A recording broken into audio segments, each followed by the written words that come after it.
자, 계속하겠습니다. 앞에 그 수시에 앞에 향상 증거의 문장은 끝났고요. 거기에 보, 개, 음기, 탄성. 그 다음에 그 반대 방향으로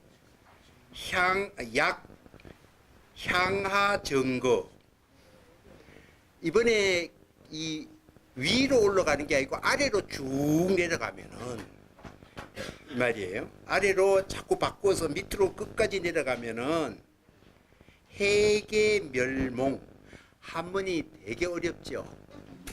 그러니까 어려운 게 오면은 마음을 어떻게 먹으면 돼요? 내 요거 반드시 극복해야지.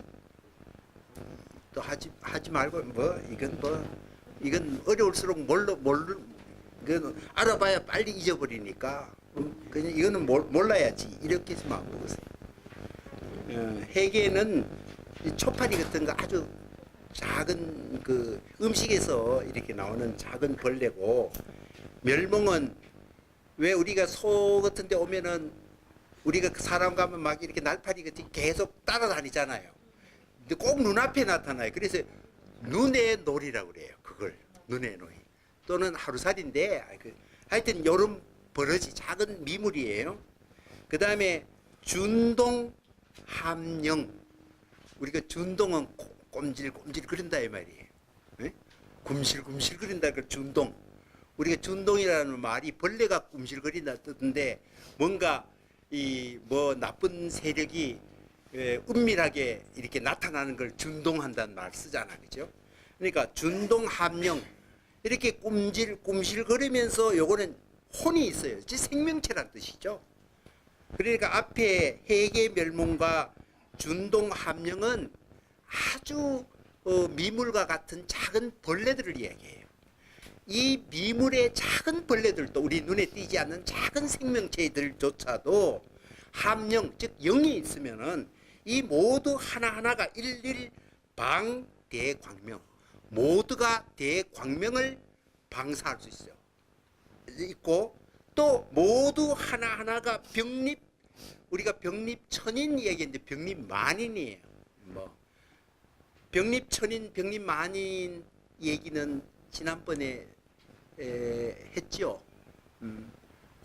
홀로 그러니까 청길 벼랑 끝에 홀로 우뚝 서 있는 자신감.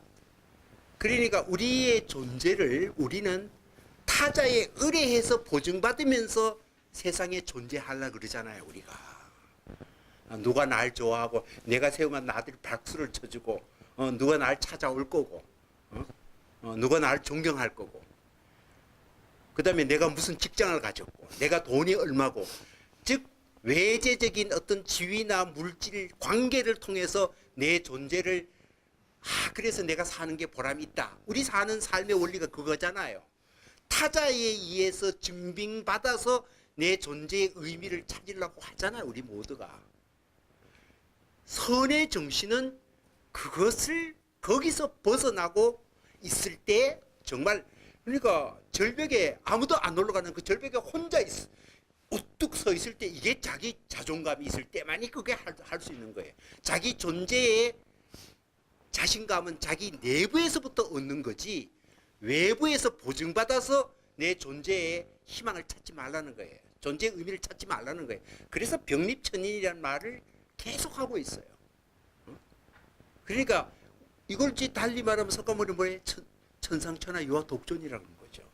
지가 독불장군이 되라는 뜻이 아니에요. 나는 타자의 근거 없이 기대지 않고도 내 스스로의 존립에 대한 어떤 자신감을, 그 왜? 내 정신 안에 그 희망을 받기 때문에, 그 기쁨을 받기 때문에 남의 시에 don't care예요. 오히려 내가 베풀어 주는 거지. 그런 정신이 있으면, 병립천인이 있으면 나의 에너지, 정신 에너지가 바깥에 방사할 수밖에 없잖아요. 그래서 지난번에 땅에 웅크린 사자와 같고 뭐 이런 말 쓰는 거예요. 자기 스스로의 자신 안에 자신의 생명에 대한 자신감이 있을 때는 그 에너지가 뿜어져 나와요. 기운이. 저는 그런 기운은 아니고 타고난 그냥 부모로부터 타고난 에너지 저거 넘쳐요. 그래서 저는 뭐 이런 정신적 힘에서부터 오는 건 아니에요. 그러니까 요 말을 다시 정리를 해본다면은 이게 결국은 향상향하는 뭐예요?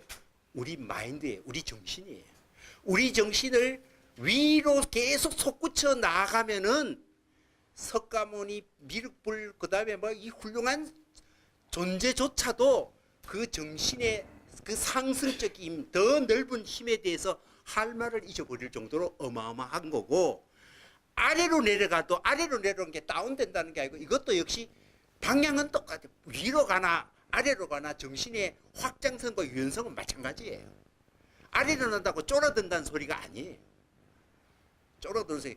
방향만 위로 가냐 밑으로 가지. 밑으로 가도 그 작은 생명체 하나는 그 생명이 갖고 있는 그 영혼의 에너지는 스스로 자족한다면은 그 에너지가 빛이 난다. 뭐 이렇게 생각해요. 이거 결국 이 말은 뭐냐? 우리 정신의 무한의 힘, 무한의 확장성, 그리고 유연성, 뭐 이걸 이렇게 바꿔서 말하는 거예요. 우리 정신의 힘이 우리가 생각하는 것보다 엄청 깊고 넓다. 그걸 우리가 맛봐야 된다. 이런 얘기를 할 수 있겠다 이 말이에요. 그런데 그 다음 말이 이제 당혹 불상불하 우장마생 상양 이렇게 돼 있어요. 이때 당은 만약에 위로도 가지도 않고 아래로 가지 않았을 때 또한 우리는 어떻게 생각해야 하는가? 상냥은 생각하다 이 말이에요. 장마생은 어떻게? 이 말이고. 그러니까 아까는 우리 정신을 위쪽으로 향상해가 확장시켜가지고 확 뻗어나가지고 했을 때 굉장히 무한성을 갖고 있다. 아래로 가면 미불 속에도 그 섬세한 힘 속에 또 뭐 있다. 위로도 안 가고 아래도 안 가고 한다면 그 뭐에? 우리가 보는 우리 뇌에 그 이렇게 크게 또는 깊고 작게 깊이 들어가는 거하고 확장해서 보는 거하고 그거 아니면 뭐예요? 우리가 보통 생각하는 상식적 관점에서 우리는 우리의 사이즈로 보잖아요. 내가 지금 최 변호사 보면 내 사이즈로 내가 매일 관여했던 요 사이즈로 보여요. 내가 지금 별 보듯이 보는 거 아니잖아요. 별은 보면 넓이가 크다 은하수 볼 수 있잖아요.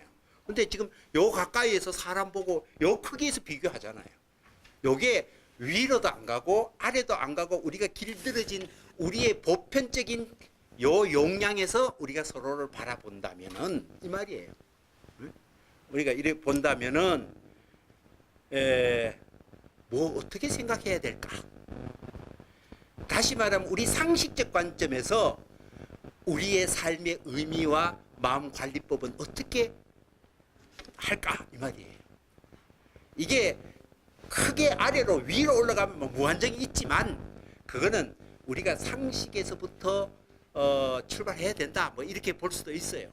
자, 이렇게 거창하게 마음의 확장성과 그 깊이감을 우리가 안 본다 하더라도 우리가 상식에 길들인 마음 속에서도 우리 마음 관리법을 어떻게 해야만 할 건가? 그 얘기예요. 그래서 그 다음 말이 유조 반조 무조 반례 이렇게 나왔어요. 조문이 있으면 조문에 따르고 조문이 없으면은 판례에 따르라, 사례에 따르라. 그러니까 상식의 관점은 결국 우리가 경험했는 것이 굉장히 중요하다 이 말인데 여기서 경험은 상식 경험이 선의 경험이에요. 선사들 즉 공안 참고하고 선사들의 행위를 늘 이거는 상식에서 하는 얘기이니까 우리 정신을 막 우주적으로 넓이만큼 올려가지고 보는 것도 볼 필요도 없고 밑에 깊이 작은 생명체 깊이에서 볼 필요도 없고 우리 인간끼리 사는 삶의 상식에서 볼 때 우리가 깨달음의 마음관리법이라는 거 어떻게 해야 될까? 그거는 선사들의 많은 판례를 보고 접근하는 게 제일 좋다. 그 말이에요. 사실 이거 별 큰 말 아니에요. 다만 이 말 속에 우리 마인드의 상식의 길들여 우리 마인드를 상식에 제한하지만은 사실은 우리의 마음을 깊이 이렇게 탐색에 들어가면은 우리가 놀랄 만큼 우주적인 깊이와 넓이를 갖고 힘을 갖고 있다. 뭐 그 말을 약간 메시지를 줬어요. 그 정도고. 자, 본칙은 사실은 이 가이드라인이 저는 큰 도움이 아니에요. 오히려 목주 스님이 앞에서 있는 거, 조주 스님이 전칙에서는 본분 종사라는 거. 본분이라는 문제를 가지고 이 문제를 보면은 그렇게 어렵지 않다. 실제로 제가 이 장경각의 평창을 보니까 수시에는 그 말이 없는데 이 앞에 그 평창에 즉 앞에 그 본칙이 나오고 거기에 대한 해설 할 때 이 원호 스님이 뭐를 얘기하냐면은 대체로 최고의 가르침을 세우려면 모름지기 본분 종사의 안목이 있어야 되고 본분 종사의 작용이 있어야 된다. 이 말이 핵심이에요. 이거 그래서 썼어요 또.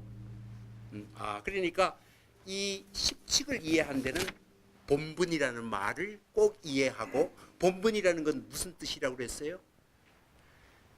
자신이 주어진 빛과 향기를 자신의 정신에 숙성시켜서 뿜어내는 거야 말로. 그런 마음 처리법이야말로 우리 인생을 정말 제대로 행복하게 끌어가는 원칙이다.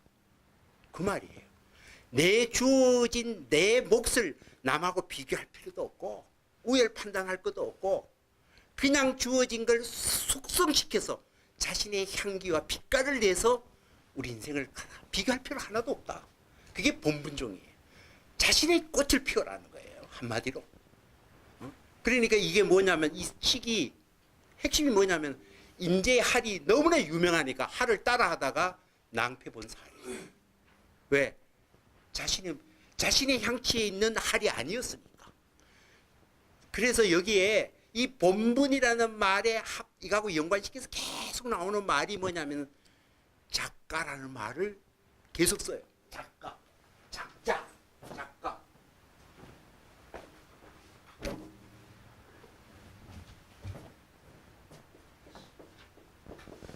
작자 또는 작가. 뭐 같은 건데 우리 뭐를 자꾸 만드는 자 아니에요, 그죠? 그러니까 작가는 흉내내는 걸 만드는 거 아니에요. 흉내내는 게 아니죠. 자신의 것을 만드는 거예요. 그러니까 우리 인생 사는데 자신의 인생을 여러분 시나리오를 자신이 짜야 되잖아요. 위인전 훌륭한 얘기를 나도 따라하면 그거 지거 아니에요. 자기는 원숭이죠, 원숭이. 자신의 시나리오를 짜고 자신이 연출을 해가지고 자신이 주인공이 돼서 자신이 얘기를 하는 것이 인생에서 가장 중요하다는 거예요. 어떤 목소리를 내도 겉보기는 비슷해도 정말 우리가 꼭 근데 여기에 잘못 생각한 사람이 있어요. 이 삐딱선 차는 사람들. 내 것을 어떻게 표현하냐? 남하고 비교해가지고 무조건 어긋장 놓는 게 내 것인 줄 알아요. 이건 아주 저급한 정신이죠. 남하고 아무 관계가 없어야 되는데 꼭 남이 하면은 삐딱선 타요.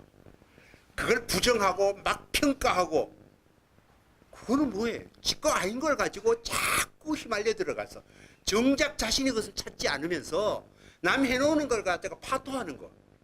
이게 마치 자기 특별성인 줄 알아요.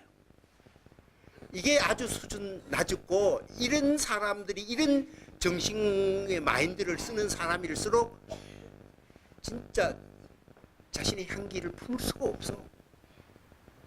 그러니까 뭔가 특별하고 작가 창의적이라는 것이 남이 해놓은 걸 파괴하고 부정하고 그러면서 특별성을 만드는 거야말로 가장 저급한 정신. 그거하고 아무 관계가 없어야 돼요. 정말 자신의 내면을 보고 자신의 것을 당당하게 표현하고 부끄러움 없이. 자기가 자연스럽게 표현하는데 남이 무슨 말을 하든 그게 무슨 관계가 있어요? 이미 자신이 했는 자기의 향기를 녹아내는 것을 비교해가지고 남에게 부끄러움을 느낀다라는 것에 대해서 주눅 든다는 것은 이미 남의 시선을 의식한다는 소리 아니에요. 왜 자신의 목소리를 낼 수 없어요? 예? 남의 생각과 남의 목소리를 귀 기울이는 순간에 자신이 그거 못 찾아요. 눈치 보는 것밖에 안 돼요. 그러니까 여기에 정말 이 지금 할을 얘기했는데, 자, 우리가 그런 관점에서 지금 하여튼 본칙을 다시 봅시다. 목주 스님이 어떤 승려가 찾아오자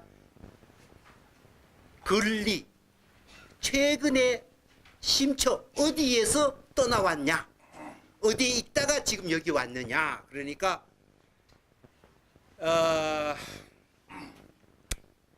자, 우리가 이제 요것을 생각하는데, 우리가 어떤 말을 하잖아요, 그죠? 요즘 이 선에서 마음관리법에서 제일 힘든 문제, 이 문턱이 뭐라 그랬어요? 이 언어 문제라고 그랬잖아요. 이놈은 말이 우리 정신을 일정하게 자꾸 끌고 가기 때문에 말에 휘말리면 자기 관리가 안 돼. 이 말의 문턱을 잘 넘어둬야 돼. 말이 좋은 수단이기도 하지만 안쪽으로는 자신의 그 정신을 제대로 관리하는 데 가장 큰 방해물이라고 그랬잖아요. 말의 논리를 힘껏 잘못 따라가 보면은 쫄당망해요. 그러니까 말을, 보통 우리가 상식적으로 하는 말은 이게 남을 홀치게 하는 거예요. 귀신처럼. 내가 어떤 말을 하면 내 프레임 속에 말로 담아가지고 타자에게 어떤 행동과 뜻을 요구를 해. 말 속에는 요구를 한단 말이에요. 그러니까 여러분이 말에 제가 그 유발 하라리가 인류 전체가 지구상에서 수많은 종족 중에 유일한 지배 종족이 돼서 진짜 희한한 지구상의 역사가 존재해서 이상한 생물체가 전 지구를 다 덮어가지고 자연에 없던 온 것이 신비한 거, 우주선 로켓 띄우고 뭐 난리를 치게요. 신비한 종 아니에요, 이게. 그런데 이런 기술혁명과 외부적 변화의 가장 근원적인 인간이 이렇게 위대한 그 혁명이 뭐예요? 인지혁명. 일본은 우리 두뇌의 정보 처리하는 방법의 변화를 일으켰다. 그게 인지혁명이에요. 인지혁명의 핵심은 뭐예요? 우리가 언어라는 용어를 씀으로써 뇌의 정보 처리를 기가 막히게 잘했다. 그게 기술을 발전시키고 세상을 변화시켰다. 이렇게 보는 거예요. 그러니까 언어라는 것이, 이 언어라는 게 처음에 문자로 나중에예요. 이게 언어가 어디서부터 원천이 발생했어요? 사람의 소리, 인간의 목소리에 소리를 내는 데서부터 어가 만들어졌는 거예요. 성과 어는 달라요. 이 선사들이 이 언어는 대체로 뭐예요? 의미를 갖고 있잖아요. 뜻을 갖고 있잖아요. 뜻이 우리 이 뇌의 정보 처리를 일정한 방향으로 이미 의미를 딱 찍었는데 탁 넣으면 그 의미에 묶여면은 내 뇌가 그 정보 처리하는 방향으로 그 틀 속에서 대응할 수밖에 없어요. 언어가 오면은. 그러니까 언어가 오면은 똑같은 언어에 구속되지 않기 위해서 그걸 소리로 많이 받아들이는 거예요. 그냥 의미를 제외해버리고 그냥 소리로 들어요. 그 가장 큰 소리가 뭐예요? 과음질을. 언어에 상대의 언어가 탁 들어오면은 뇌 정보 처리가 그 언어가 요구하는데 휘말리지 않기 위해서 커팅할 때 과음격 지르는 게 제일 좋아요. 그게 희한한 거죠. 그러니까 그 자신을 표현하는 게 목소리로서 언어적 의미, 뜻의 목소리를 소리로서 차단하면서 자신이 그 언어적 메커니즘에, 강요된 메커니즘에서 내가 벗어나고 내 마인드의 어떤 독립성을 좀 많이 보존하는 그런 어떤 효과가 있어요. 그런데 이게 판에 박힌 목소리를 하게 되면 이게 대화도 안 되고 엉망진창이에요. 굉장히 주의해야 되죠. 할이라는 게 어떻든, 자, 여기에 보면은 어디서 왔느냐라고 물으니까 이 승려가 어디 한 수 배웠어. 임재 스님인데. 그래서 어디서 왔느냐 하니까 나는 어디서 얻다가 이렇게 왔어요. 그러면은 상대가 요구하는 대답의 프레임이 할 때 이 사람이 살아있는 존재감이 없잖아. 그 언어에 그냥 뿌듯해 가니까. 그러니까 나는 그런 소리로 내 존재를 묶여가지 않겠다. 그래서 하를 확 하는 거예요. 그건 뭐 그럴듯하죠 일단. 그렇게 얘기한 거예요. 그러니까 이 목주 스님이 아이고 이 늙은 승려가 이 젊은 승려한테 할 한 방 맞았네. 그건 뭐예요? 그 말은 굉장히 그 법안과 해초의 물음 기억나지요?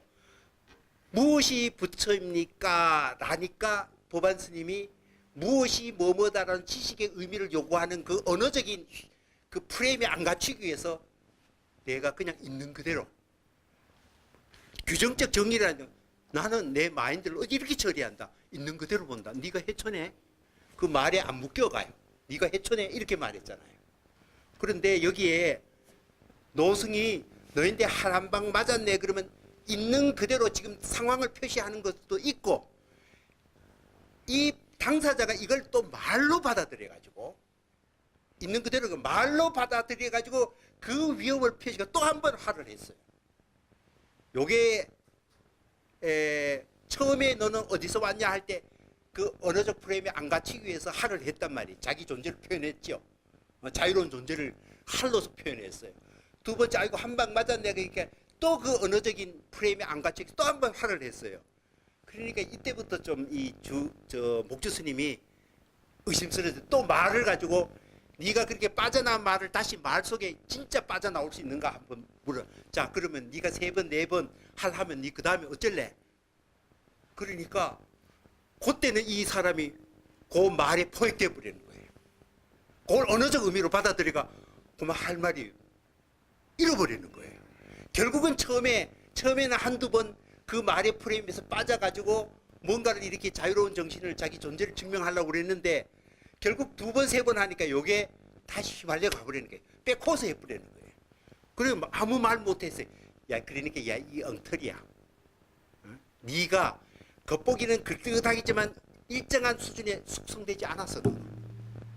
그러니까 할이라는 걸 통해서 어느 정도는 네가 그 임재의 정신을 좀 받은 것 같은데 좀 깊이 들어가지고 다시 테스트를 농도를 딱 계산해 보니 좀 깊이 들어가니까 이 숙성도가 아직도 미진해. 어느 문턱을 못 넘은 거야. 그러니까 아직 너의 목소리가 아니고 아직은 흉내야 너는. 그렇게 말한 거예요. 그러니까 본분종의 본분으로서의 할이 아니고 그 비슷하지만은 아직도 무르익어 가지고 자신의 목소리로서 할의 의미를 제대로 숙성시켜서 할로서 하는 게 아직도 언어에 매몰되기도 하고 언어에서 빠져나가는 할을 하기도 하고 왔다 갔다 하는 중간 의미에다가 몇 번 몰아쳐 버리니까 이 사람의 한계가 그대로 노출된 거예요. 그러니까 이건 목적은 역시 자신이 무르익어서 하는 그게 아니고 남의 것을 흉내내가 어느 정도는 했지만은 한계가 있다. 우리 정신이요. 지난번에도 제가 한번 얘기했는데 우리가 계속 일상적인 삶의 이 행동이 훈련됐다는 것은 마인드도 이 마음의 처리도 늘 하던 대로 반복하잖아요. 처리 방식이 똑같아요. 그래서 예를 들면 깨달음으로 간다 그러면 뭐 수행을 해요. 수행을 하면은 굉장히 갈등이 쉽죠. 늘 생각하는 것하고 그 생각하는 거의 한계를 마주치면서 그 뛰어넘으려고 하니까 자꾸 걸리잖아요. 옛날 관행이 더 강하게 내 마음을 장악해요. 그리고 자꾸 헷갈리는 거예요. 그런데 이걸 어느 수준까지 계속 올라가지 않으면 계속 옛날 관행으로 돌아오게 돼 있어요, 우리 뇌가. 그 불교에서는 이게 뭐 비례로 얘기하면은 좀 이제 보통 100을 10으로 보면은 70%의 강도까지 새로운 훈련을 해야 문턱을 넘는다고 봐요. 그래서 우리가 쉽지 이제 그 선수행에서 10단계로 보면 7단계 전까지는 그 7단계를 보통 뭐라고 그러냐면 불퇴전지라고 얘기해요.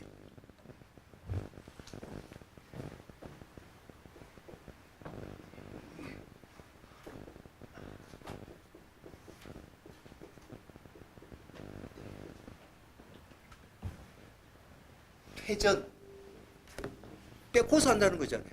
되도록 한다는 거잖아요. 뒷바꾸해서 가버린다는 거예요.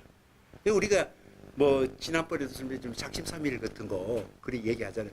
새 마음을 먹고 이렇게 뭘 새롭게 하려고 그랬는데 이제까지 해던 관행에 묻어가지고 새 마음이 약해요.